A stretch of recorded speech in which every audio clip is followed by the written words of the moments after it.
Hello, good evening, everyone. Very happy to be here.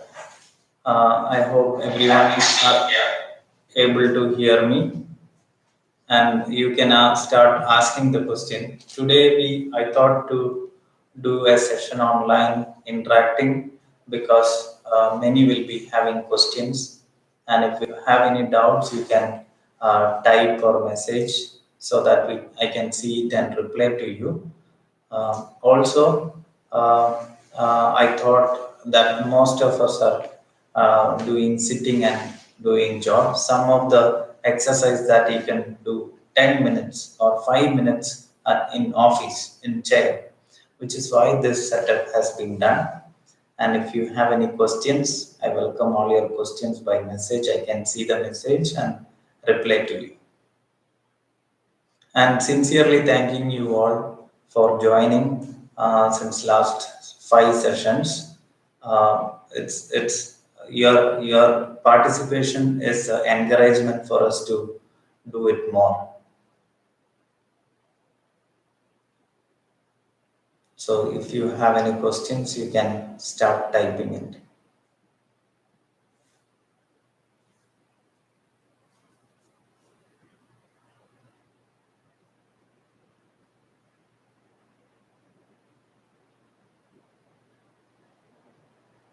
You can start typing in the message chat box so that your message will be seen and I will be able to reply.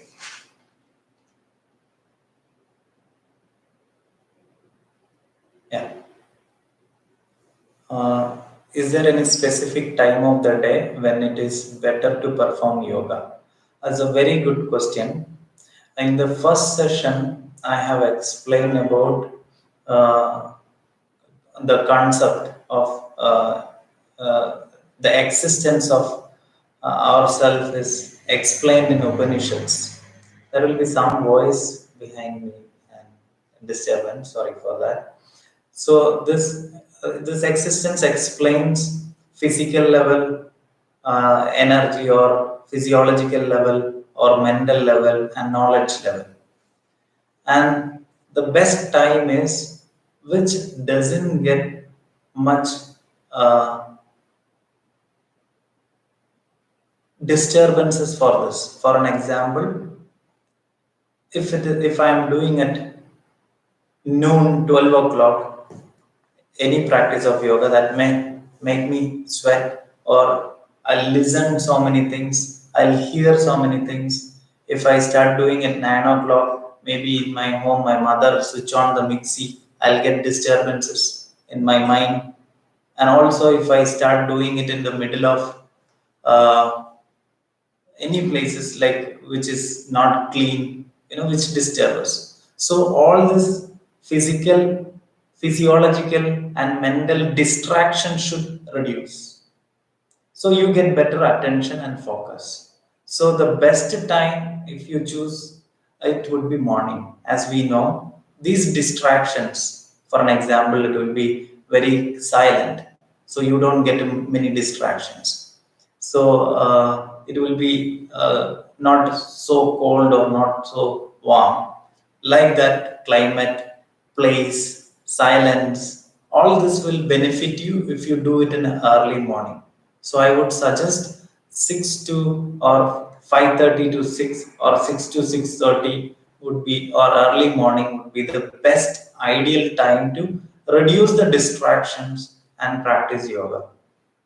Also, this our evening time is also good, not bad, because if you wanted to do more of physically related things, evening is best. As I said in the earlier class, your joint mobilization, I mean joint range of movement will be more in the evening than the morning.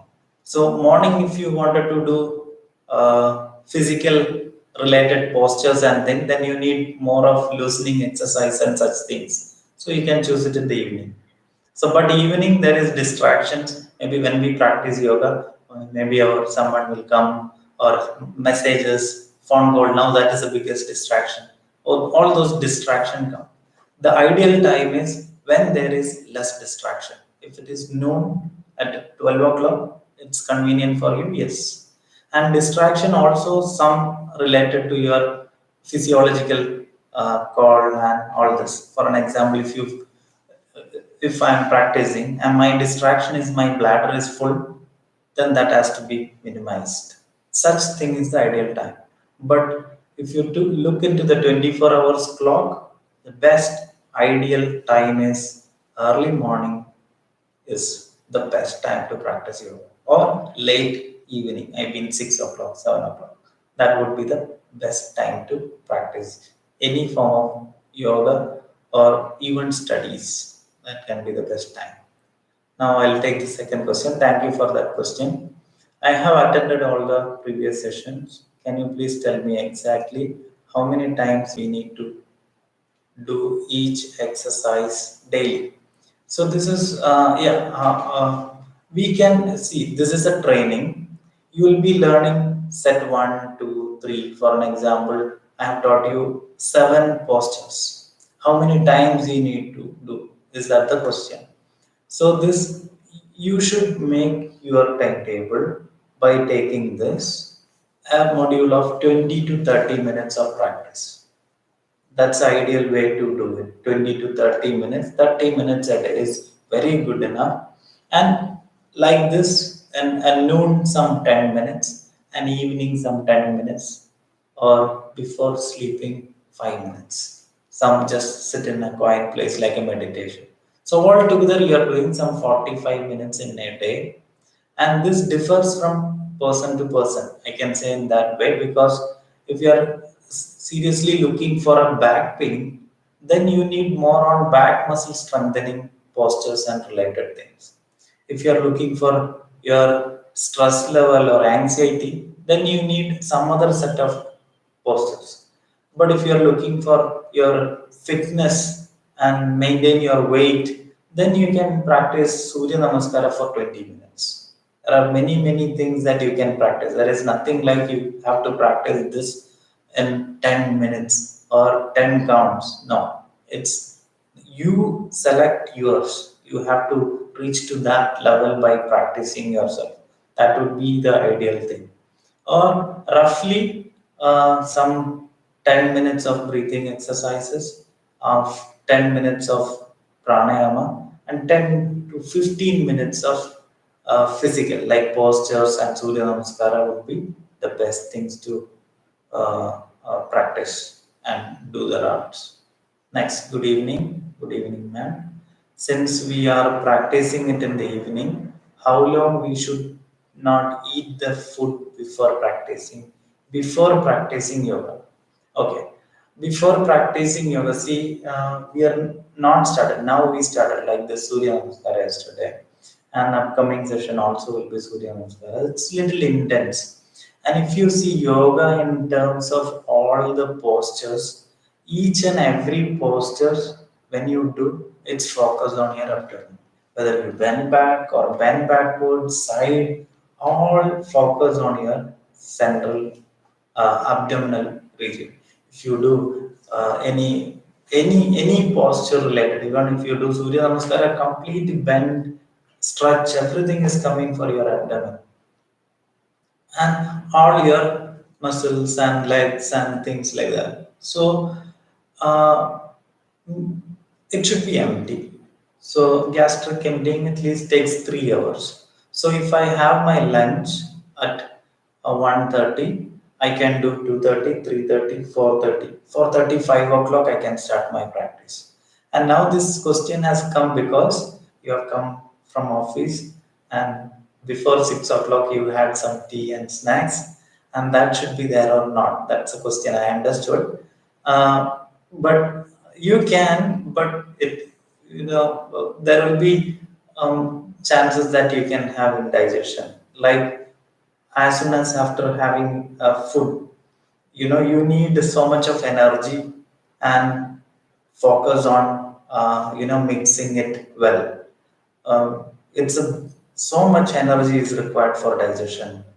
After brain, like our digestion takes so much of energy. So that time you can't divert it for exercise for your muscles and things. which is why we need, less, maybe bigger gap. Maybe a small cup of water or juice will not make big changes, but it is better to not to eat a big meal, at least give a 3 hour gap before practicing it. After practicing shavasana, at least 45 minutes. That's what I was keep saying. You finished 6:45, 7:45. By 7:45, you can have a light dinner. There is no problem for that. But at least before, at least you should keep three hours. You cannot do yoga as soon as you finish your dinner or your breakfast or your lunch, heavy meals. But slight, maybe one glass of juice, that won't make big problem. Until unless you are doing only abdominal related, this may can come out. So that's a difficult one. So yeah, and after practicing, you should wait for at least 1 hour. Uh, 1 hour. Yes. Before 3 hours. Minimum 3 hours. Yeah. Okay. You have any other questions? I can see some almost 30 plus people. And the common mistakes that we tend to follow. If you have any questions, please write to me. I can answer. And otherwise, whatever mistake is common mistake that we when we do practice yoga that we do make is number one is breath. We hold breath. I'm sure that we have hold breath when we practice Surya Namaskara or any postures. You hold and bend, or hold and stretch. That's the number one mistake that we do. If we do mistake, something wrong happens. It is not proven anywhere or scientifically tested anywhere, but you may not get the best out of it. So you don't need to hold any breath. You have to breathe very normally and then you have to practice. I think I have more question. Good evening, ma'am. After regarding the ideal way, regarding the ideal way practicing yoga from overweight. If we stop yoga daily, is there any chance to put on weight? So, see, adequate exercise or physical activity is one of the component to maintain your body weight. So, if you stop yoga, uh, your weight will increase or not. It is largely depend on your eating habits. So yoga may play very less role of putting on weight or reducing weight. Weight is largely depends on your eating habit. If you maintain that in a well way eating habits you can get rid of your weight, and there are studies suggest that those who are practicing yoga tend to eat clean. They don't go for junk or too much of eat. Maybe that in that way you can take yoga as an adjunct supportive care for your weight management. And one other thing, there are set of practices in yoga that you can increase metabolic rate and reduce metabolic rate. This aspect, body weight is related. I will tell you that. For an example, there is a rat called naked mole rat, which is in uh, which is largely seen in Africa. I don't know in East Africa or it's in desert, African desert. This rat has extremely low uh, uh, respiratory rate and metabolic rate. So it has very low metabolic and respiratory rate. Its lifespan is almost 35 years. When you compare with other rats, it has got many years, and it is one of the animal which is resistant to cancer, naked mole rat. So the metabolic rate and respiratory rate is very low. uh, because there is less food for them and less oxygen for them. Less oxygen in the sense they live in a tunnel and they are like bees, and this bees means one queen and so many. So there are many a colony like that they live, and this tunnels is underground, which is why they have to make it 2-3 miles of tunnels to get the food. So food availability is less, and the oxygen this also less. That's what the scientists has found. So when there is less oxygen there is in your cells, the oxidation comes down, and also then there is less food. There is free radical generation and things will be less. The same mechanism ha- maybe wanted to explore by Indian sages. That's why they choose Himalayas for meditations. Where there is less oxygen, there is less oxidation. There could be chance that your basal metabolic rate can come down. But when there is a basal metabolic rate come down, you tend to put on weight. And when there is basal metabolic rate high, you tend to lose weight, which is why we see people who eats a lot but still look lean. Okay, so we eat very less, still maybe uh, weight is more. That's related to basal metabolic rate.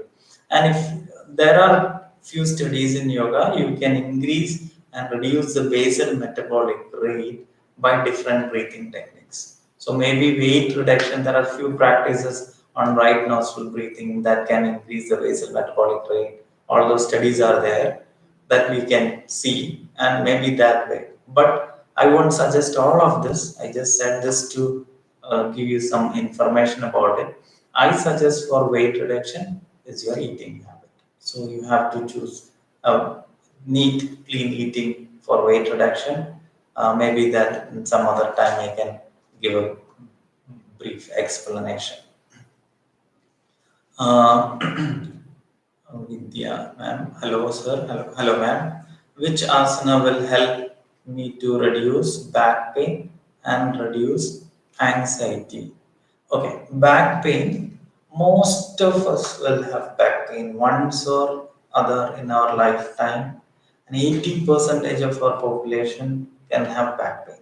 Because one reason, see my arms in shape. Even when I'm 70, my arms will be in shape. My legs will be in shape. Even I'm 70, right? Because this too we use a lot, move, yeah, walk, but there are few areas where our muscles doesn't get any form of exercise. Number one is that our back muscles.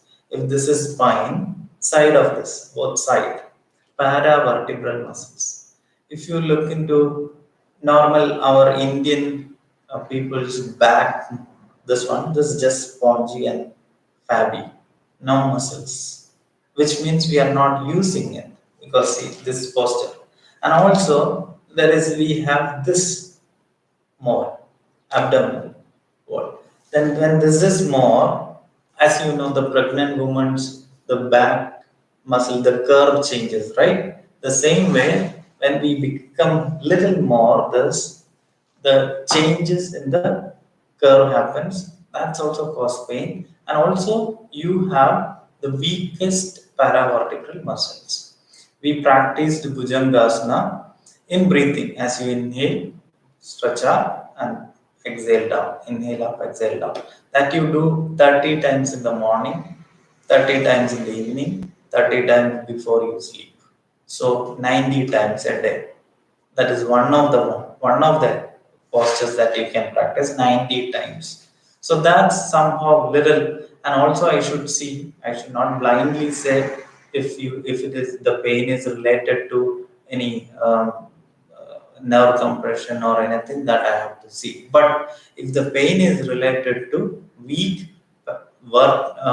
paravertebral muscles, you can practice this. Other things after diagnosis only I will be able to say.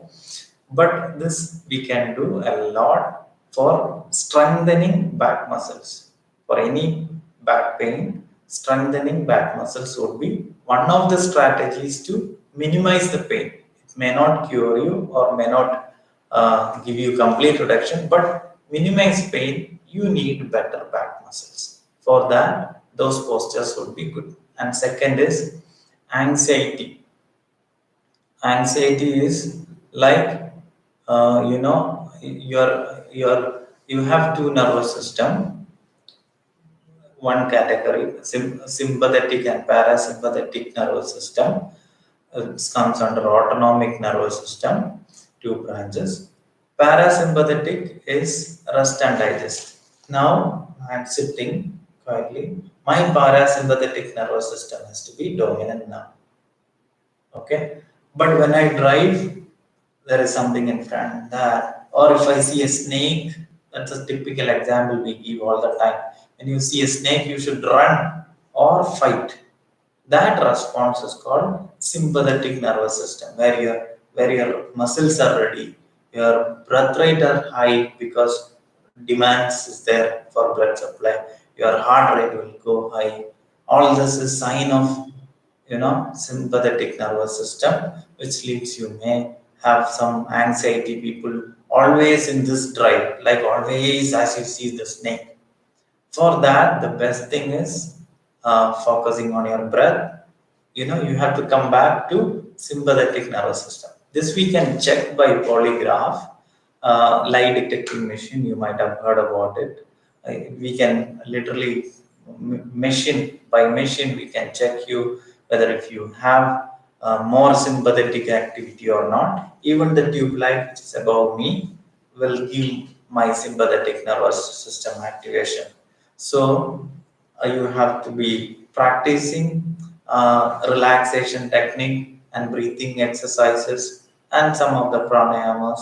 Those things will be really helpful for anxiety. But that's not only the solution. From this point of perspective, these are the things you can uh, uh, join, or you can combine, or you can add as your regular treatment.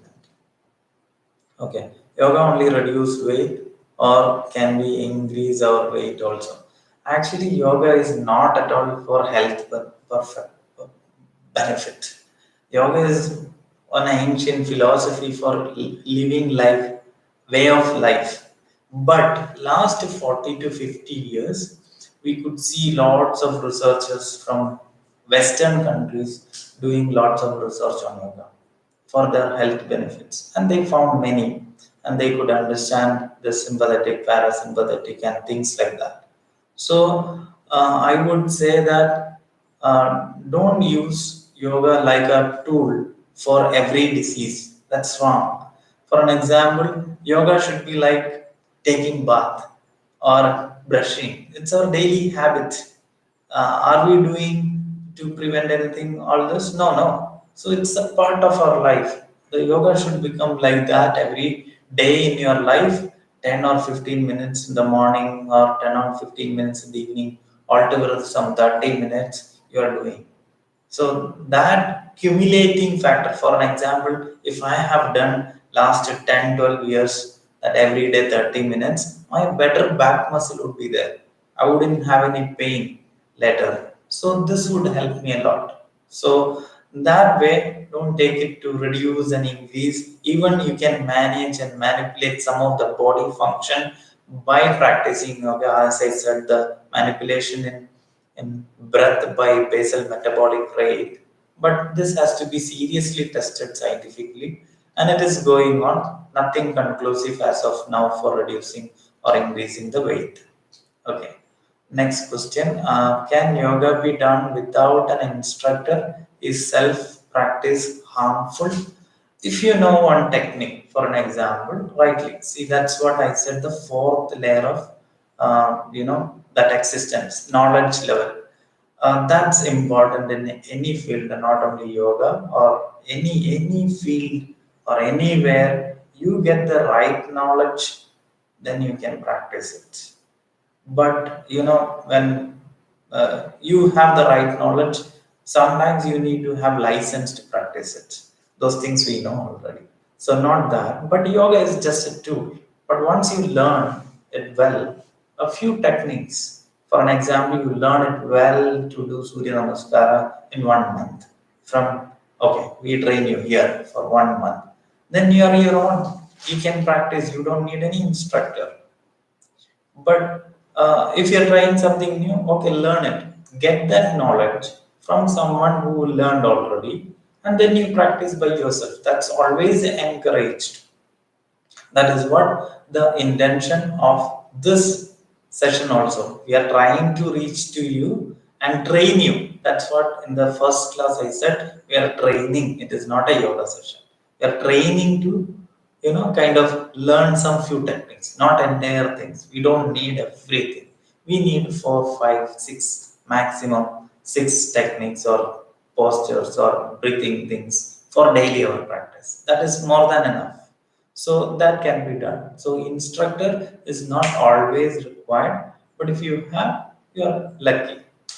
And sir, after 21st June, can you please continue the session? We are planning about it. We are thinking about it. We are trying to YouTube Premium, have different modules and set it and play it for you. Yes, we are seriously thinking about it. Thank you. So asana for upper back and neck pain. Yeah, even that is what even I wanted to teach you today. See, in sitting, now I'm in a chair, that you hold the chair this way, stretch it back, this twist. This back twist, like we did this way, stretching, similar thing you can do. Five counts. And you can also maintain some point like, okay, stay here for 1, 2, 3, 4, 5. 1, 2, 3, 4, 5. This is good. And also, I won't be able to show you everything, but upper back, interlock, and this stretch. So this give good upper back stretch. You should push up how much ever it is possible. It's push up. So that gives some kind of stretch. And neck pain, again I have to see what is your problem. I will not be able to give you blindly. But whenever you have a pain, whether it is neck pain or back pain or any pain, you should know your limits. For an example, I bend this much for my neck. Okay, mobilization is always important. Range of movement is always important in pain, especially of the joints. You need to have a better range of movement. For that range of movement, you have to move. But when you move, you should know your limit. Because I have, for an example, this is 90 degree and I am bending. In 30-degree angle, I have a pain. But okay, this is yoga and the instructor or teacher or he told to do it 60%. If I do, it will harm you and it will give you damage, whatever it is. So, okay, I know I have an angle of 30, I have a pain. Let's hold for a while there. That's your limit. You don't go more than that. Then, okay, day by day, maybe mobilizing. And there are some cases that you should not mobilize. So that also we should know. So in pain, especially, you have to stick to stick to the pain limit. More than that, if you go, you will have pain. And the pain you should calculate 1 to 10 kind of things. One is very less pain, 10 is so much pain. If you are in a very bad pain in this angle, stop there and by daily and move all do the anatomy, each and every movement. For the joint you have a specific movement. For an example, knee you can't have rotation, and even neck, what we did, it is a rotation, it's not there, so it's only little.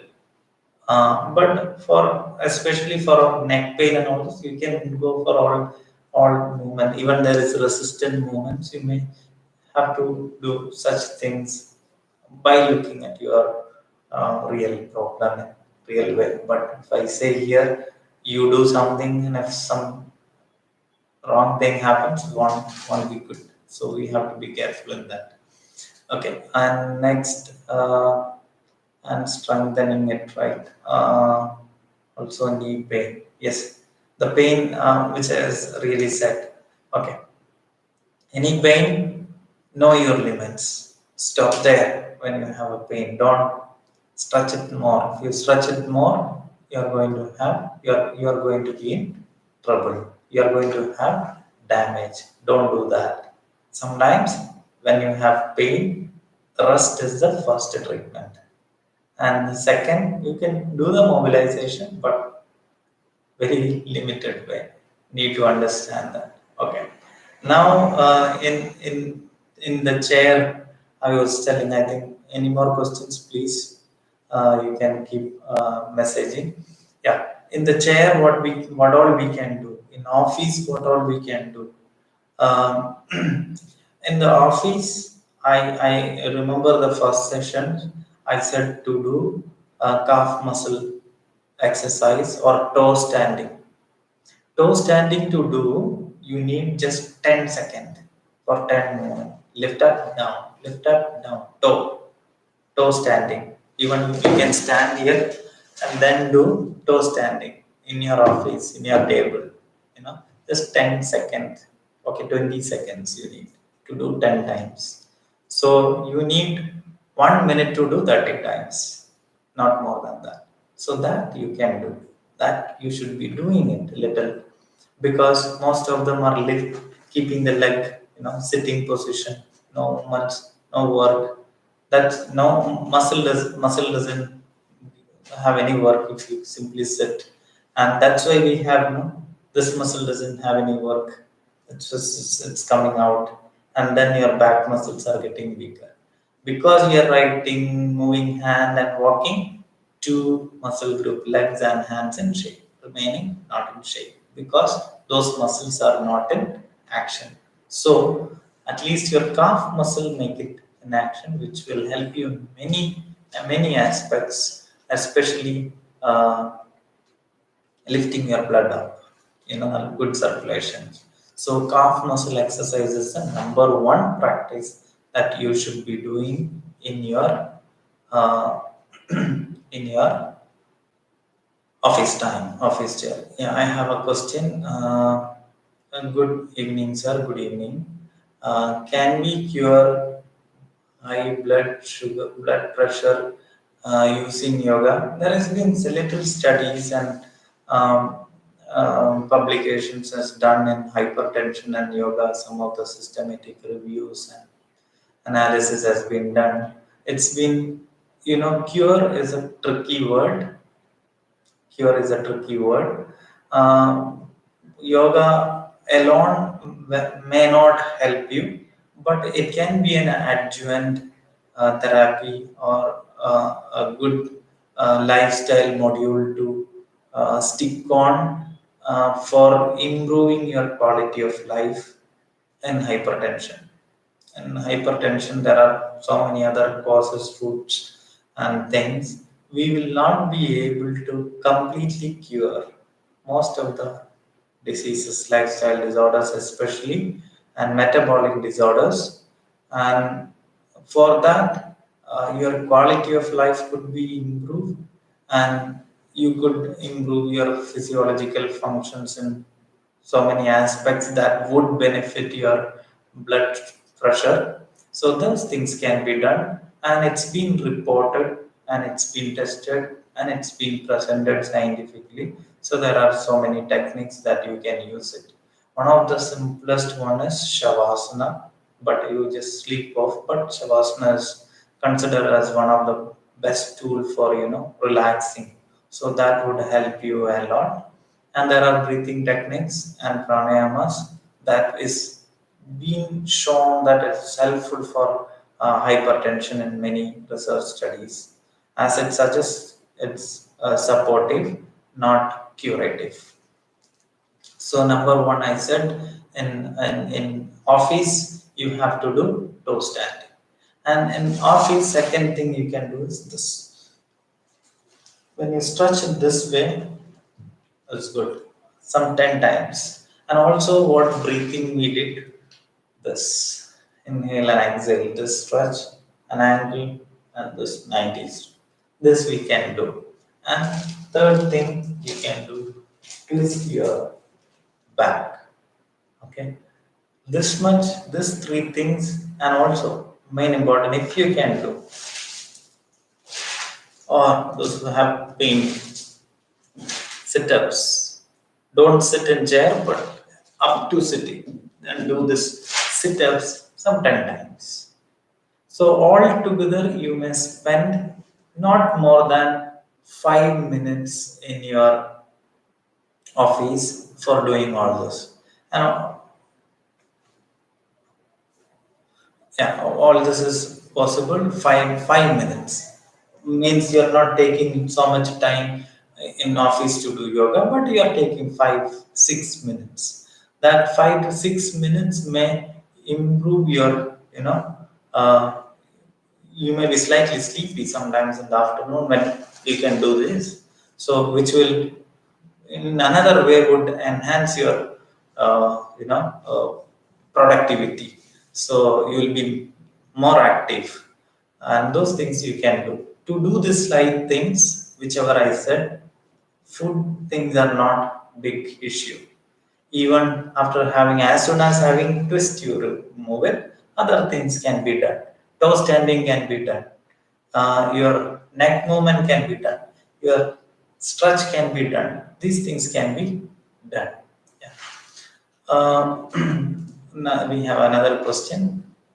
For whom pranayama is prohibited? Those who, number one, it came to my mind and it has been said, those who don't know. So those who are doing wrongly, that's number one contraindication those should not do. So learn it correctly and practice it, and there is no much, contraindication that people should not do pranayama. You can do practice. There is nothing that is prohibited. And next question: can we cure extreme mood swings? Uh, Again, the word cure came. The same thing, whatever I have applied before, is said in terms of hypertension. It's applicable here also.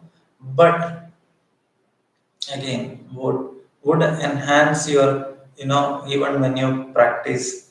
Um, uh, okay, BP. I will tell you one more thing which I have forgot. Now I remember. But when you practice yoga, or when you practice any physical exercise, or you engage in any new activity, would enhance your mood. So, engaging in new activity or yoga or exercise. If you compare these three things and do a study on whose mood has been enhanced, it would be more, little more, because in yoga part than exercise or than engaging in new activity. But of all this, if you see yoga, joining to a session is a new activity. You are going to meet new people. That's also new activity. And practicing yoga, as I said, it has an impact on your nervous system, which may be beneficial for it. But extreme mood swings, you need support from psychiatrist and psychologist and all the therapists, and maybe you may need even um, support of medicine. You need to consult with a doctor and get more on it. Then we will be able to tell you. Okay. My mother has total hip replacement. What yoga she should do? When she had, for an example, we say if you have undergone surgery or a fracture or any, severe damage or trauma that happened, they may have to limit some of the postures and stretching in yoga.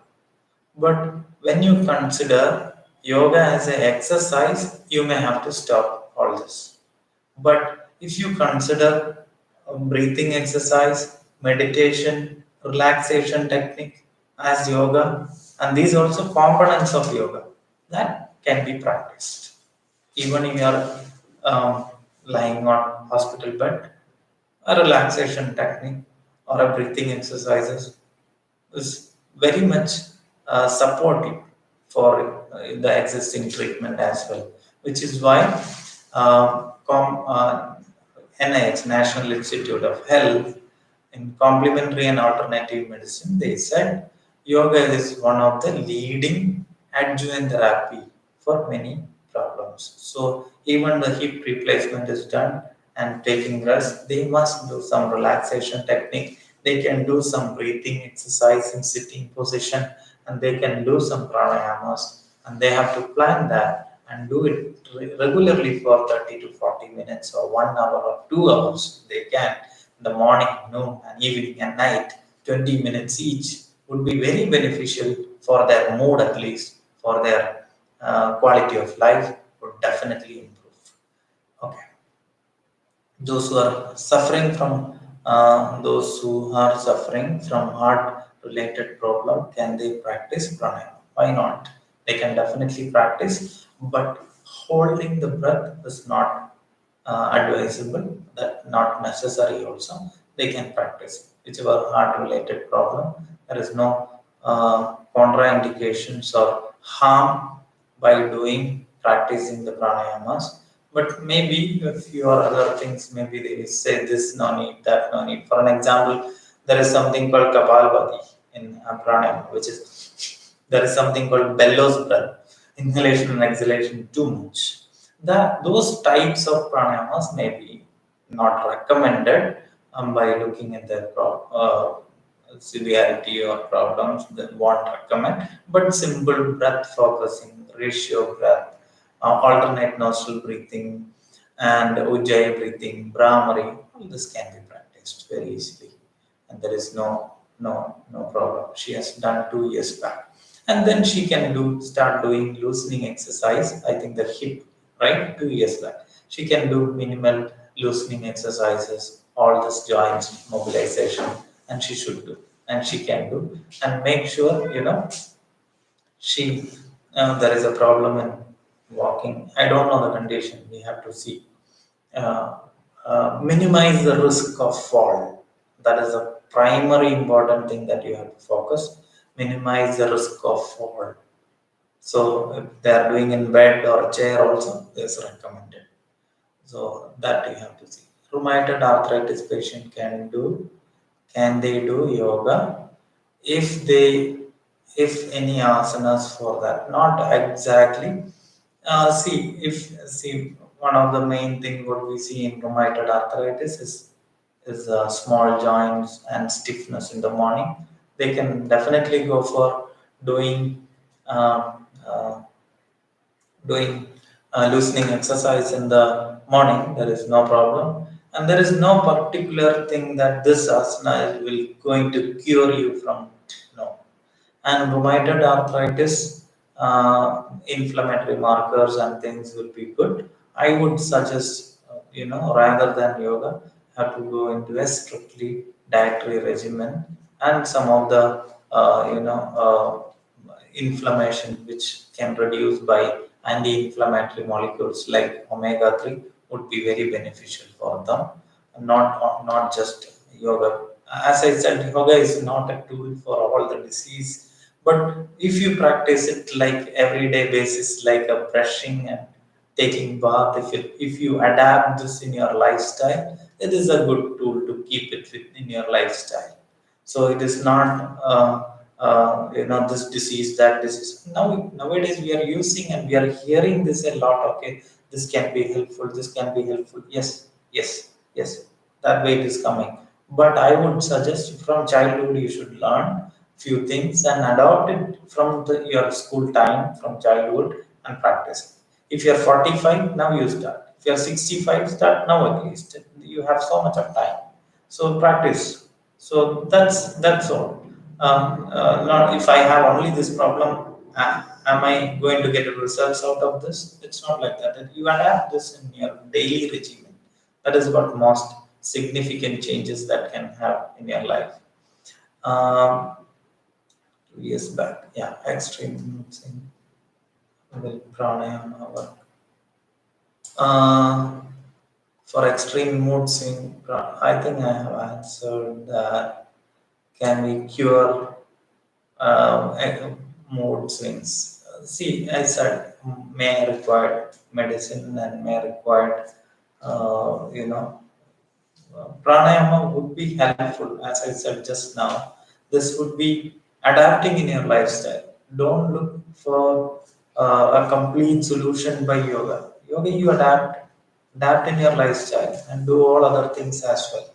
So that way it will be helpful. I will not be able to blindly say it will how pranayama is going to work. Maybe some studies would have there. I don't know. I have to search for that. So if you have any more questions, please you can type.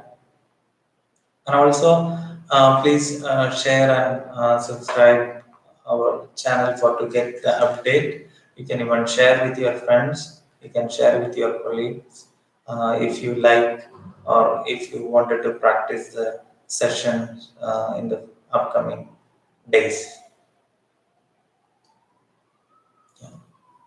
So I will conclude by saying these four things. Your neck movement can be done in your office. Twisting can be done in your office. Stretch and free angle can be done in office. Stand up and sit can be done 10 to 20 times in your office or in a table. Also, you can do toe standing can be done in your office. Don't take more than 6 to 10 minutes for this. Wherever you are working, the 10 minutes would be very helpful when you little more energy less or tired. Just focus on these things, and that would greatly should benefit you. Not in one day, not in 2 days.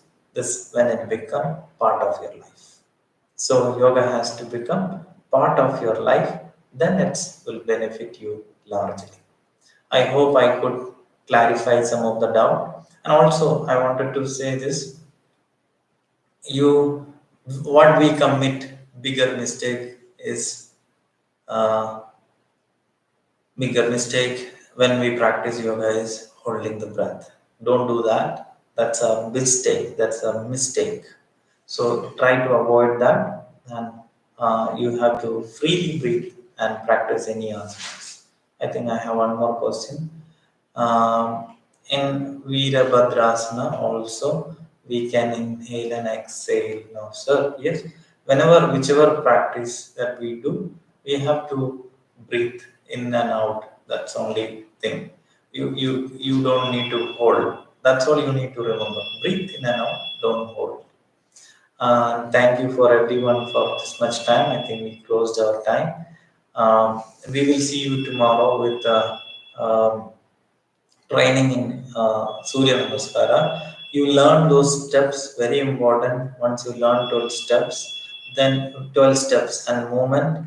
And yeah, thank you for reminding me that tip for BP. Uh, any exercise, any form of exercise is also found to be helpful in terms of in BP reduction and weight would be helpful in BP. One thing is that many of you may be walking, going for walking once you get diabetes or hypertension or cholesterol or heart disease. But in terms of BP, to have a stress compacting heart, you need to have. For that, the simplest exercise that you can do is walking. When you walk, you maintain like first 100 meter, walk fast. Second 100 meter, walk slow. Next 100 meter, walk fast. Next 100 meter, walk slow. It no need to be 100 meter. It can be 20 meter or 30 meter also. If you have a circular park, straight you walk, turning you walk fast, turning you walk slow. Walk fast, slow. Walk fast, slow. That you do it a lot. That will produce some shear pressure, nitric oxide release, and that would be helping to relax, helping to helping in terms of vascular health and in relation with exercise. So that is very important point. Even yoga, when you even Surya Namaskara when you practice, one round little fast, not too fast, slow, fast. So walking that you keep doing, and that would be very beneficial. And also, don't think that only yoga and exercise. Your diet plays 90 percentage of all the lifestyle disorders. I hope I'll be able to give you a small introduction and a small program. I'm planning to give a program on lifestyle disorders, which is very much important. We are unable to take care about our lifestyle disorders like many diabetes, hypertension, heart disease, all this metabolic lifestyle based related disorders. Primary things, not yoga, not exercise. Primary things, what you eat. I'll be coming up with soon with a program based on that, a session based on that. We'll see you then. And thank you for joining and having all doubt, asking your doubts. I hope everyone got answers. If you didn't get answer, you can contact us through that mobile which we have given, mobile number which we have given below this description box. There will be phone number. You can ask doubts, and through WhatsApp you can ask the doubts. And even we have a Instagram page trying to put health tips in that. It is Nitte CIMR. I will share the link in the description box in Instagram as well. There also we are trying to put a lots of tips and educational tips, and follow to a healthy lead to a healthy lifestyle. Thank you very much. We'll see you tomorrow. I will sign off now.